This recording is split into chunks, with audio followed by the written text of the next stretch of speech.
जय ज्योतिष। भविष्य को कैसे आकार दें, यह सवाल आज सबके सामने है, क्योंकि हमारा पूरा जीवन इस पर निर्भर करता है। आगे क्या करना है, किस दिशा को चुनना है, क्या उपाय करें।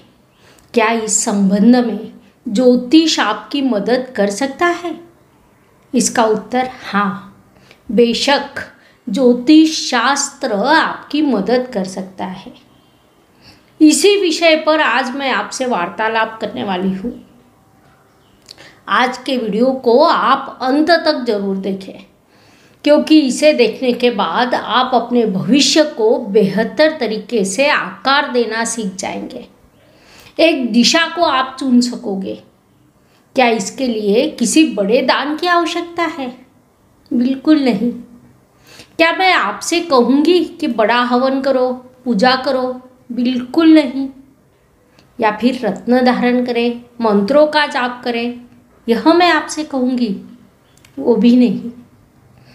आज मैं आपको भविष्य को बेहतर बनाने का एक बहुत ही आसान तरीका बताने जा रही हूँ, जिसे आप आसानी से कर सकते हैं और अपने भविष्य को आकार दे सकते हैं। इस विषय पर आज हम विस्तार से वार्तालाप करेंगे, ताकि आप अपने जीवन में प्रश्नों की सही दिशा को पहचान सकें। उन प्रश्नों को कैसे खोजें और उनके उत्तर कैसे प्राप्त करें, यह भी जान सकेंगे। एक बार आपको जब उत्तर मिल जाएंगे तो आपका भविष्य आपके सामने आ जाएगा। यह सब मैं आज आपको बताने जा रही हूँ, इसीलिए इस वीडियो को अंत तक जरूर देखें। नमस्कार, मैं एस्ट्रो गुरु माँ डॉक्टर ज्योति जोशी। आज के इस भाग में आप सभी मान्यवरों का स्वागत करती हूँ। भविष्य को आकार देने के लिए सबसे महत्वपूर्ण चीज है कर्म, दान और मंत्र। अब जब दान शब्द आता है तो मुझे भगवान श्री कृष्ण की एक कहानी याद आती है। एक बार भगवान श्री कृष्ण अर्जुन के साथ कहीं जा रहे थे। अर्जुन ने उनसे कहा, कर्ण सर्वश्रेष्ठ दानी परोपकारी कैसे हैं? मैं भी तो बहुत दान करता हूँ। तब भगवान श्री कृष्ण ने उनसे कुछ नहीं कहा। वे अर्जुन को एक जगह ले गए। वहाँ सोने के 2 बड़े पहाड़ थे। उन्होंने अर्जुन से कहा, इन 2 पहाड़ों को गांव वाले को दे दो। इससे अर्जुन बेहद खुश हुआ। वह गांव में बुलावा भेजकर सभी को वहाँ बुलाता है और खुद ही फावड़े से सोना इकट्ठा कर लोगों को भर भर के देना शुरू करता है। गांव के लोग भी बहुत खुश होते हैं, अर्जुन की दानशूरता की प्रशंसा करते हैं। इससे अर्जुन भी बहुत खुश होता है। यह सब मैं दे रहा हूँ, इस भाव उसमें भर जाता है। सोना बांटते बांटते शाम होती है, 2 दिन 3 दिन बीत जाते हैं, लेकिन पहाड़ अभी भी खत्म नहीं हुआ है। अतः अर्जुन थक जाता है और बांटते बांटते निराश भी हो जाता है। वो भगवान श्री कृष्ण से कहता है, अब बताओ मैं इससे बड़ा दान क्या दे सकता हूँ? श्री कृष्ण कहते हैं, ठीक है, एक पल रुको। वे वहाँ कर्ण को बुलाते हैं और कहते हैं, कर्ण, ये दोनों सुवर्ण पहाड़ियाँ गांव वालों को दान दे दो। कर्ण कहता है, ठीक है। वह भी गांव में बुलावा भेजकर सभी गांव वालों को वहाँ बुलाते हैं और उनसे कहते हैं, जो जितना चाहे उठा लो और ले जाओ। इतना कहकर कर्ण चुपचाप अपने अगले काम के लिए वहाँ से निकल जाते हैं। उनके इस दान में कहीं भी मैंने दिया यह भावना नहीं थी। मैंने यह दान दिया, यह विचार भी मन में आता है, यह शब्द भी अगर मुंह से निकलता है तो उस दान का कर्म, पुण्य, महत्व नष्ट हो जाता है। जब कर्ता उत्पन्न हो जाता है तो कर्म खो जाता है, उसका मूल्य शून्य हो जाता है। इसीलिए दान करना चाहिए। वह दान छोटा हुआ तो भी चलेगा, लेकिन उसके पीछे की भावना निस्वार्थ होनी चाहिए। जरूरतमंद व्यक्ति के लिए वह उपयोगी होना चाहिए। सबसे बड़ी बात, उसमें कहीं भी मैंने दिया यह भावना नहीं चाहिए। Please like, share and subscribe the channel. और हाँ, बेल आइकॉन दबाना ना भूलें। धन्यवाद।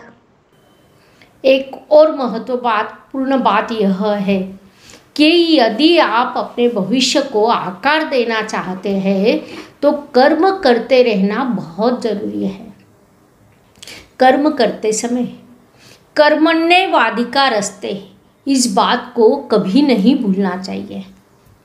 कई लोग बड़े बड़े हवन करते हैं, वहाँ पर सैकड़ों की संख्या में गुरुजी पंडित जी आते हैं, एक बहुत बड़ी पूजा शुरू होती है, लेकिन जब यजमान के मन में अहम भाव जागृत होता है कि यह सब मैं कर रहा हूँ, तब उस कर्म का फल वही समाप्त हो जाता है।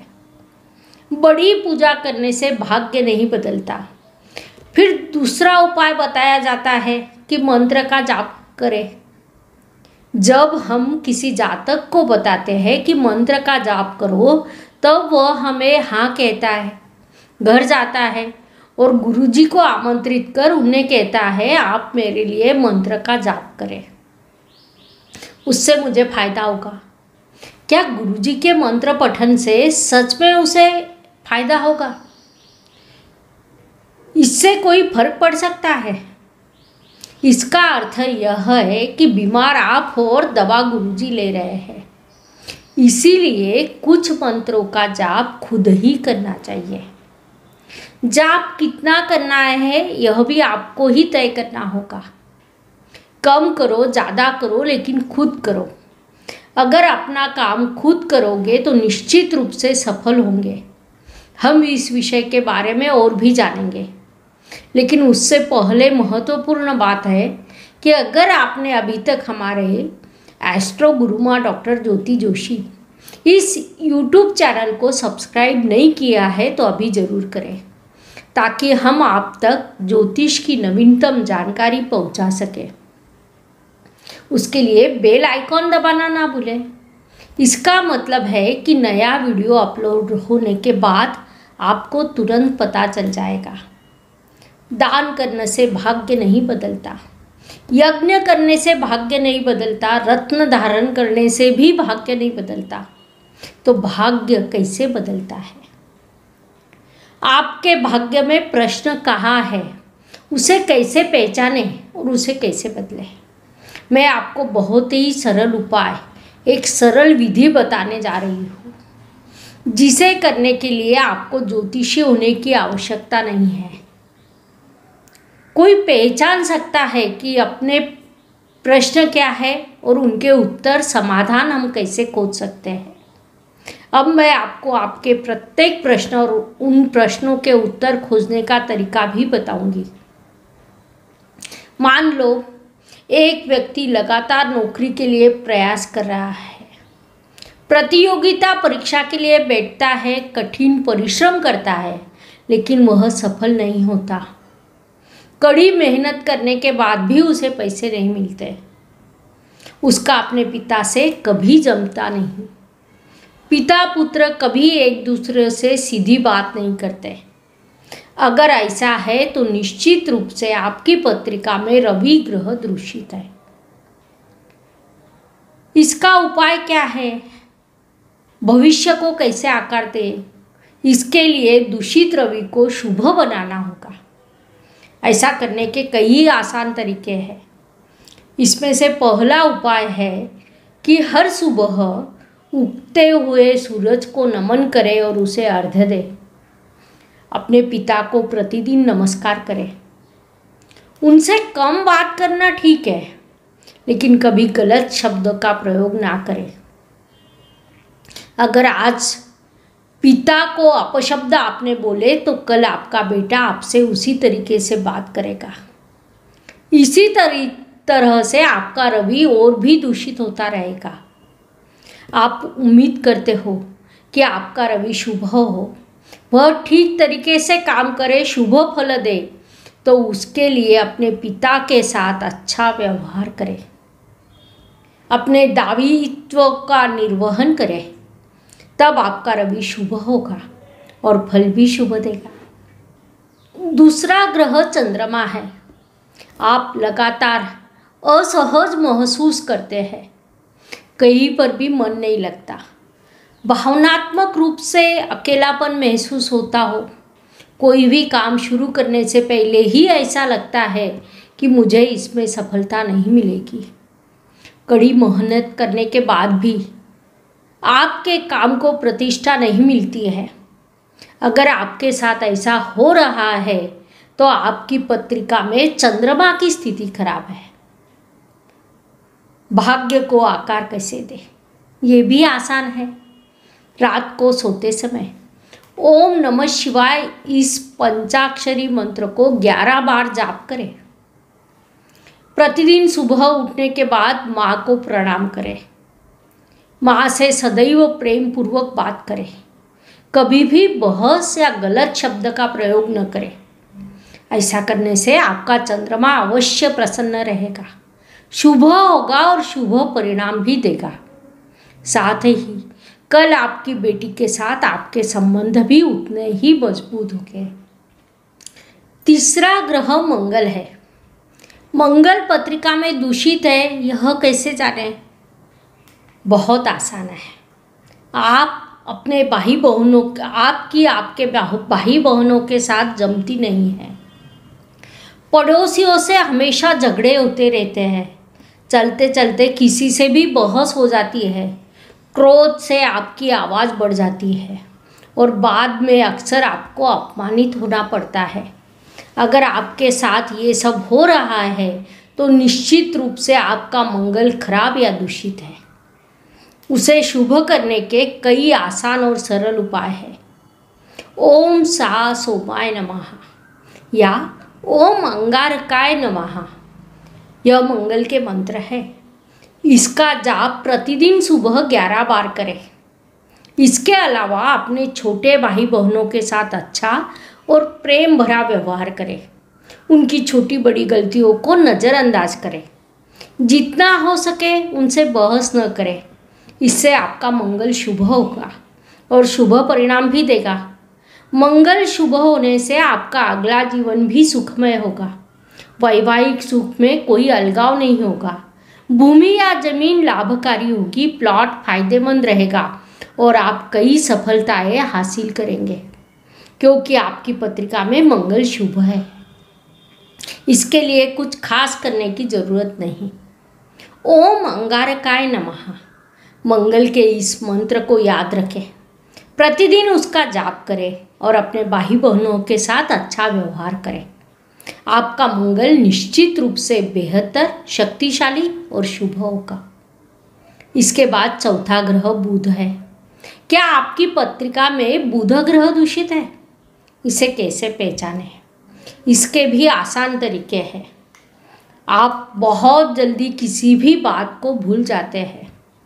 महत्वपूर्ण समय पर महत्वपूर्ण विषयों को भुला दिया जाता है। किसी से बात करते वक्त आप हकलाते हो। योग्य जगह पर, योग्य समय पर, योग्य विषय पर आप अपनी बात नहीं रख पाते। आपकी बातों से झगड़ा शुरू हो जाता है। अगर ऐसा आपके साथ हो रहा है तो समझ ले कि आपकी पत्रिका में बुध दूषित है। अब इस दूषित बुध को शुभ कैसे करें? इसके भी बेहद आसान और सरल उपाय है। ओम ब्राम ब्रीम ब्रोम सह बुधाय नमः इस बुध के मंत्र को प्रतिदिन सुबह 11 बार जाप करें। आपका बुध शुभ होगा, शुभ परिणाम भी देगा। और एक उपाय है, अपने समाज में तृतीय पंथी लोग रहते हैं, उन्हें कभी भी अपमानित ना करें, उनकी सहायता करें और हो सके तो कुछ दान दें। आपका बुध शुभ होगा और सुखद होगा। इसी प्रकार हर ग्रह के शुभ है कि अशुभ है, इसका पता लगाया जा सकता है। यदि कोई ग्रह अशुभ है, दूषित है, तो उसे आसान उपायों से शुभ किया जा सकता है। ऐसा करने के लिए आपको कोई विशेषज्ञ ज्योतिषी होने की आवश्यकता नहीं है। बहुत ही सरल और आसान उपाय होते हैं। और भी बाकी ग्रहों के लिए, जैसे बृहस्पति, शुक्र, शनि, राहु, केतु, इनके लिए भी उपाय है। वह शुभ है कि अशुभ है, यह जानने की भी सरल और आसान तरीके हैं। लेकिन चूंकि यह वीडियो बहुत बड़ा हो गया है, इसलिए अब हम यही रुकते हैं। अगले वीडियो में मैं आपको बताऊंगी कि आपकी पत्रिका में बृहस्पति, शुक्र, शनि, राहु, केतु शुभ है या अशुभ। यह पहचानने के सरल और आसान नियम मैं बताऊंगी। अशुभ होने पर उन्हें शुभ कैसे बनाया जाए, शुभ होने पर उनकी शुभता को कैसे बढ़ाया जाए, इस विषय को भी हम विस्तार से समझेंगे। इसीलिए अगला वीडियो देखना ना भूलें। हम आशा करते हैं आपको इस वीडियो की जानकारी अच्छी लगी होगी। ज्योतिष के प्रति आपके मन में सम्मान अवश्य बढ़ा होगा। अगर फिर भी आपको कोई सवाल है तो मुझे कमेंट बॉक्स में ज़रूर पूछें। प्रश्न पूछते समय #एस्ट्रोगुरुमा लिखकर प्रश्न की शुरुआत करें। आपके प्रश्न का उत्तर देना मेरी जिम्मेदारी होगी।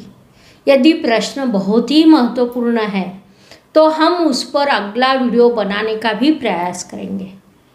हर वीडियो को बनाने के लिए हमें बहुत मेहनत करनी पड़ती है, इसीलिए वीडियो को लाइक और शेयर ज़रूर करें। आप स्क्रीन पर और कुछ वीडियो देख सकते हैं। ज्योतिष के अध्ययन के लिए यह भी बहुत महत्वपूर्ण है, तो उनका भी आप लाभ उठाएं। धन्यवाद। जय ज्योतिष। Please like, share and subscribe the channel. और हाँ, बेल आइकॉन दबाना ना भूलें। धन्यवाद।